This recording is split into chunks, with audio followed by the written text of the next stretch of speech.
আসসালামু আলাইকুম।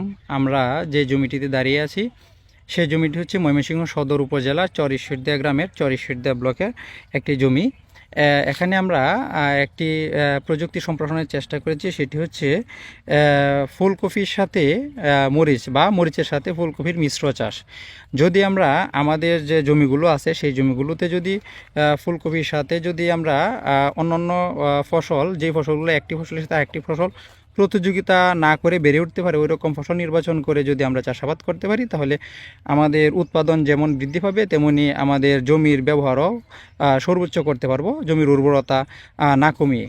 এখানে আমরা মরিচ হচ্ছে সোলানিসি গোত্রের একটি ফসল, আর হচ্ছে ফুলকপি বা বাঁধাকপি হচ্ছে ক্রুসিভেরি গোত্রের ফসল হয়। একটি ফসল একটি ফসলের সাথে তেমন পুষ্টি উপাদান নিয়ে তেমন প্রতিযোগিতা করবে না, এবং দুটি ফসলই পাশাপাশি সহাবস্থান করে একটি আরেকটির সাথে প্রতিযোগিতা না করে তারা বেড়ে উঠবে এবং সুষ্ঠুভাবে বৃদ্ধি পাবে।